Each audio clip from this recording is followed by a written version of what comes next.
Ice cream ತಿಂದರೆ ನೆಗಡಿ ಬರುತ್ತೆ, ಹೇಗಪ್ಪ ಐಸ್ ಕ್ರೀಮ್ನ ಖಾಲಿ ಮಾಡೋದು ಅಂತ ಯೋಚನೆ ಮಾಡ್ತಿದ್ರಾ? ಹಾಗಿದ್ರೆ ಈ ಥರ ಮಾಡಿ. ಮೊದಲಿಗೆ ಫ್ರಿಜ್ಜಿಂದ ಐಸ್ ಕ್ರೀಮ್ ತೆಗೆದು ಸ್ವಲ್ಪ ಹೊತ್ತು ಮೆಲ್ಟ್ ಆಗೋದಕ್ಕೆ ಹೊರಗಿಡಿ. ಮೆಲ್ಟ್ ಆದಮೇಲೆ ಈ ರೀತಿ ಗಟ್ಟಿಯಾಗಿರುತ್ತಲ್ವ, ಒಂದು ಅರ್ಧ ಲೋಟದಷ್ಟು ಹಾಲು ಹಾಕಿ ಐಸ್ ಕ್ರೀಮ್ನ ಸ್ವಲ್ಪ ತೆಳುವಾಗಿ ಮಾಡ್ಕೊಳ್ಳಿ. 4 ಮಿಲ್ಕ್ ಬ್ರೆಡ್ಡನ್ನು ತಗೊಂಡು ಎಡ್ಜಸ್ ಎಲ್ಲ ಕಟ್ ಮಾಡಿ ಅದಕ್ಕೆ ಎರಡೂ ಕಡೆಗೂ ಚೆನ್ನಾಗಿ ತುಪ್ಪ ಸವರಿ ಟೋಸ್ಟರಲ್ಲಿ ಹಾಕಿ ಚೆನ್ನಾಗಿ ಟೋಸ್ಟ್ ಮಾಡ್ಕೊಳ್ಳಿ. ಟೋಸ್ಟರ್ ಇಲ್ಲ ಅಂದರೆ ಹಂಚಲ್ಲಿ ಬೇಕಾದ್ರೂ ಟೋಸ್ಟ್ ಮಾಡಿ ರೆಡಿ ಮಾಡಿ ಇಟ್ಕೊಳ್ಳಿ.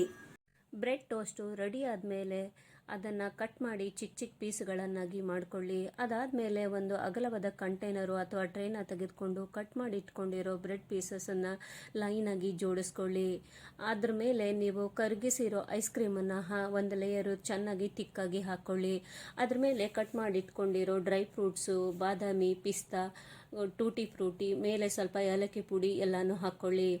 ಅದೇ ರೀತಿ ಇನ್ನೊಂದು ಲೇಯರಲ್ಲಿ ಮತ್ತೆ ಬ್ರೆಡ್ಗಳ ಟೋಸ್ಟನ್ನು ಅರೇಂಜ್ ಮಾಡಿಕೊಂಡು ಮತ್ತೆ ಮೆಲ್ಟ್ ಆಗಿರೋ ಐಸ್ ಕ್ರೀಮನ್ನು ಅದ್ರ ಮೇಲೆ ಹಾಕಿ ಕಟ್ ಮಾಡಿ ಇಟ್ಕೊಂಡಿರೋ ಎಲ್ಲ ಡ್ರೈ ಫ್ರೂಟ್ಸ್ಗಳನ್ನು ಅದ್ರ ಮೇಲೆ ಚೆನ್ನಾಗಿ ಹಾಕ್ಕೊಳ್ಳಿ.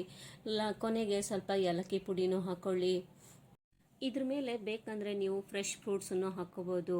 ದಾಳಿಂಬೆ, ದ್ರಾಕ್ಷಿ, ಮಾವಿನ ಹಣ್ಣು ಈ ರೀತಿ ಕಟ್ ಮಾಡಿರೋ ಫ್ರೂಟ್ಸನ್ನು ಬೇಕಾದ್ರೂ ಹಾಕ್ಕೊಳ್ಳಿ. ಇದು ಹಾಕಿ ಚೆನ್ನಾಗಿ ರೆಡಿ ಆದಮೇಲೆ ಮೇಲೆ ಒಂದು ಸ್ವಲ್ಪ ಏಲಕ್ಕಿ ಪುಡಿನ ಹಾಕ್ಕೊಳ್ಳಿ. ಅದಾದಮೇಲೆ ಒಂದು 2 ಅವರ್ನಷ್ಟು ನೀವು ಫ್ರಿಜ್ಜಲ್ಲಿ ತಣ್ಣಗಾಗೋದಕ್ಕೆ ಇಟ್ಬಿಡಿ. 2 ಅವರ್ ನಂತರ ಮತ್ತೆ ತೆಗೆದು ನೋಡಿದಾಗ ನೀವು ಈ ರೀತಿ ಸೆಟ್ ಆಗಿರುತ್ತೆ. ಈ ಐಸ್ ಕ್ರೀಮನ್ನು ನಾನು ಹಾಲು ಕ್ರೀಮು ಏನನ್ನೂ ಬಳಸದೆ ಮಾಡಿದ್ದೀನಿ. ಇದ್ರ ಲಿಂಕನ್ನು ಡಿಸ್ಕ್ರಿಪ್ಷನ್ ಬಾಕ್ಸಲ್ಲಿ ಕೊಟ್ಟಿರ್ತೀನಿ, ಬೇಕಿದ್ದರೆ ಆ ಐಸ್ ಕ್ರೀಮ್ನ ಟ್ರೈ ಮಾಡಿ ನೋಡಿ. ಈ ಡೆಸರ್ಟ್ ಮನೆಯಲ್ಲಿ ಟ್ರೈ ಮಾಡಿ ನೋಡಿ ಹೇಗಿತ್ತು ಅಂತ ಹೇಳಿ. ಇಷ್ಟ ಆದರೆ ಒಂದು ಲೈಕ್ ಮಾಡಿ.